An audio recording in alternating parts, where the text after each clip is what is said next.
இன்னைக்கு மாதுளம்பழம் கேசரி எப்படி செய்யறதுன்னு பார்க்கலாம் வாங்க. அதுக்கு ஒரு மாதுளம்பழம் நான் உரிச்சு வச்சிருக்கேன்.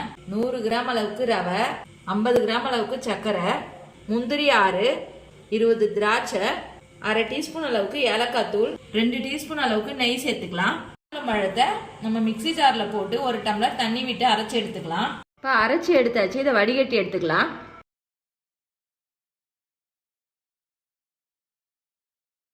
இப்போ நெய் விட்டு முந்திரி திராட்சை வறுத்துக்கலாம். முந்திரி இந்த அளவுக்கு வறுபட்டவுடனே திராட்சை சேர்த்துக்கலாம்.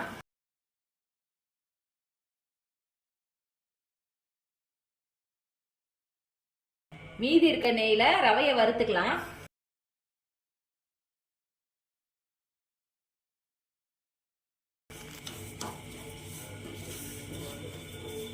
ரவை இந்த அளவுக்கு வறுத்த பிறகு இப்ப மாதுளம்பழம் ஜூஸ் சேர்த்துக்கலாம்.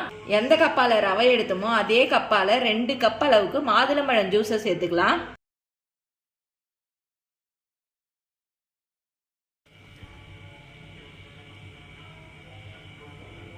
கட்டி இல்லாம நல்லா கலந்து விட்டுக்குங்க. இப்ப ஏலக்காய் தூள் சேர்த்துக்கலாம். ஒரு பிஞ்ச் அளவுக்கு சால்ட் சேர்த்துக்கலாம்.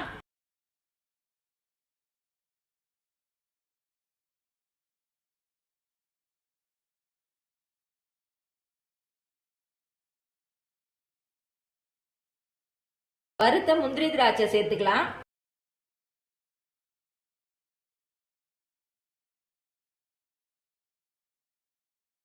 ரெண்டு டீஸ்பூன் அளவுக்கு நெய் சேர்த்துக்கலாம்.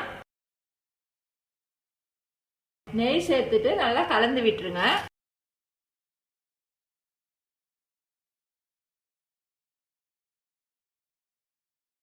நெய் சேர்த்துட்டு நல்லா கலந்து விட்டுட்டு கேஸ் ஆஃப் பண்ணிடலாம். ஹெல்தியான இந்த மாதுளம்பழம் கேசரியை நீங்களும் வீட்டில் செஞ்சு பாருங்க. செஞ்சு பார்த்துட்டு எப்படி இருந்துச்சுன்னு சொல்லுங்க. லைக் பண்ணுங்க, ஷேர் பண்ணுங்க, கமெண்ட் பண்ணுங்க, சப்ஸ்கிரைப் பண்ணுங்க.